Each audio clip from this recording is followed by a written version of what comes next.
के इस कार्यक्रम में सभी लोग उपस्थित हुए। आदरणीय डॉक्टर साहब, आदरणीय वर्तमान डॉक्टर साहब, आदरणीय हमारे जो बाहर से आए अतिथिगण हैं एवं हमारे जिला के मुखिया एडवोकेट साहब, उपस्थित सभी साथियों। अभी हमारे मठ साहब ने एक बहुत मार्मिक विचार रखा जो समाज के चिंतन के लिए एक बात रखा कि हम एक क्यों नहीं हो रही। इसका एक सीधा सा मतलब होता है, मैंने जो सोचा कि जब आदमी में स्वार्थवाद आता है तो समाजवाद खत्म हो जाता है। और दूसरा, हमारे समाज में एकता न होने का कारण विभिन्न विचारधारा, क्योंकि अगर मुंह से जहर चला जाए तो ठीक होने की संभावना है, लेकिन अगर कान से जहर चला जाए तो कई पीढ़ियों तक ठीक नहीं होता है। और वो कान के जहर के कारण हम आपसी में टकराते हैं। हमारे समाज में, जैसे भी हमारे डॉक्टर साहब ने एक बहुत बड़ी बात पहले कही कि हमारे समाज में कुरीतियां, तो वो कुरीतियों के हम शिकार हैं और लगता है कि हम कहने वाले भी शिकार हैं। हमारे समाज में जो मतभेद पैदा होता है उसका सबसे बड़ा कारण है अंधविश्वास। जैसा कि अभी किसी ने कहा, सुशीला उर्फ गंगिया जी की जयंती मनाने के लिए हम उनका स्वागत करते हैं। उनने एक कुरीति हमारे समाज से खत्म की थी, वो गुबरी और कठला वाली। हम यहाँ सब पढ़े लिखे लोग हैं और बाबा साहब की बात करते हैं, बाबा साहब को मानते हैं, लेकिन बाबा साहब की नहीं मानते हैं। बाबा साहब ने संविधान दिया, नौकरी ले लिया, राजनीति ले लिया, लेकिन बाबा साहब ने हमें जोड़ने के लिए एक महत्वपूर्ण जीवन जीने के लिए बुद्ध का मार्ग दिया। तो हम बुद्ध के मार्ग को किसको सोच रहे हैं, कौन लेगा?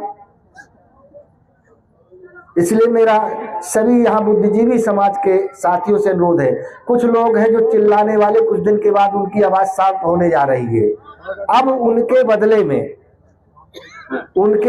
में हम अपने समाज में विकल्प नहीं पैदा कर पा रहे हैं कि कम से कम इन जो समाज की बात करने वाले, इनके जाने के बाद हमारे समाज में भी कोई आवाज उठाएगा।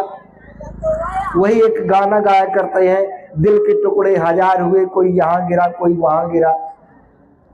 तो हम लोग कहते तो हैं, लेकिन बात ये आती है कि जैसे किसी ने कहा सरदार भगत सिंह पैदा हो लेकिन पड़ोसी के, हमारे घरे नहीं तो मरी तो रोई को। तो हम सलाह तो सब देते, लेकिन करने के लिए कौन तैयार है? इसलिए मेरा सभी साथियों से निवेदन है, अब बहुत दिन बाद 9 रोज देवी दाई की जब आरती गावत है, मतलब समाज के लोग, तो एक दिन हम साहब की आरती गाऊंगे रात भर, कहाँ हार जाए। अब उनको लगी हो तो तुम खाया हम संचालन कर लिया। तो मेरा सभी से अनुरोध है कि कम से कम इतने लोग अभी हमारे बीच में। आज एक महत्वपूर्ण बात है, वो बात किसी ने कहा नहीं, आज ही के दिन हमारे बीच से बिहारी लाल मार साहब इस दुनिया को अलविदा कह करके गए थे। आज उनका परिनिर्वाण दिवस भी है और वो एक कबीरपंथी विचारधारा के बहुजन मूवमेंट के सच्चे योद्धा थे।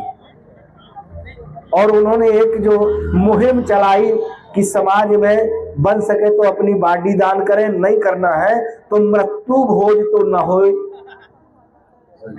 मेरा सभी से निवेदन है कि इतने जितने लोग बैठे हैं सबके डुकरा डुकरियां हुई हैं, तो बाकी तुम बाल बच्चे के जन्मदिन में खूब निमंत्रण करा, रिटायरमेंट में खूब निमंत्रण करा, लेकिन जौन अंगना में बाल बच्चे किलपत हो, महतारी किलपत हो, वो अंगना में रसगुल्ला खाब कितना अच्छा लगा था। और ज्यादातर जो ज्यादा गरीब तबका का आदमी है वह ज्यादा खिलाने मरो जा रहा है। अब दवाई करवाउत भर भादों में उस घर का मुखिया खत्म हो गया, कर्जा भी हो गया। अब वो कर्जा से पहले से ग्रस्त हो गया, अब फिर उसका कम से कम 50-60 हजार रुपए मृत्यु भोज में लग गया। समाज कहां जाएगा? हमें सबसे बड़ी इस बात की चिंता है। और कितने लोग गंगा नहाए, हड्डा फेंकाए, को एक गिलास हमार छो पानी नहीं पियो। जब कोई फर्क ही नहीं पड़ रहा है तो फिर हम जबरदस्ती उस बात को, पैड़ी को पकड़े क्यों जा रहे हैं? वो एक परंपरा मान बैठे हैं। परंपरा, थोड़ा सा सब क्षमा चाहूंगा, एक परंपरा इस प्रकार से चली जैसे एक अंधी अंधा था, उसके एक लड़का था और वो जब अंधी डुकरिया खाना बनवे तो कुत्ता रोटी ले जाए, तो उसने तरीका सोचा कि दरवाजे पर डुकरा तुम डंडा ठोंकत रहा, तो वो डंडा ठोंकत रहा है, ठोंकत ठोंकत डंडा, कुछ दिन के बाद डुकरा डुकरिया खत्म हो गए। अब उस घर के मालिक वो बहू और लड़का हुए। अब जब बहू रोटी बनावे तो वो लड़का डंडा ठोंके। एक दिन उसकी पत्नी ने पूछा कि ना हो तुम खाना बनाने मत के टाइम पर ये डंडा काहे का ठोको कर दो? कहीं मोर बाप ठोंकत रहो हवे, तो कहीं बाप तो आंधर रहो है, तहु आंधरा है। अरे नहीं परंपरा का पकड़ लेंगे कि अब वो तो दद्दा करता तो वही करना है। और सबके घर में अपने अपने घर के मालिक बना।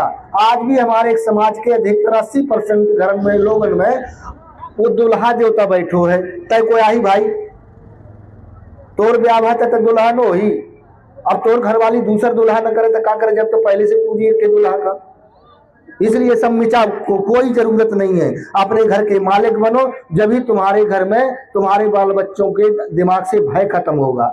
और जब तक भय खत्म नहीं होगा तो तुम कभी चिता आ नहीं सका। तुम्हें डर बिड़ो ही फलाने का डर, गुंडा का डर, देवी का, देवता का, भगवान का, ये हमें डरे रहो अब सरकारी सांझ लो।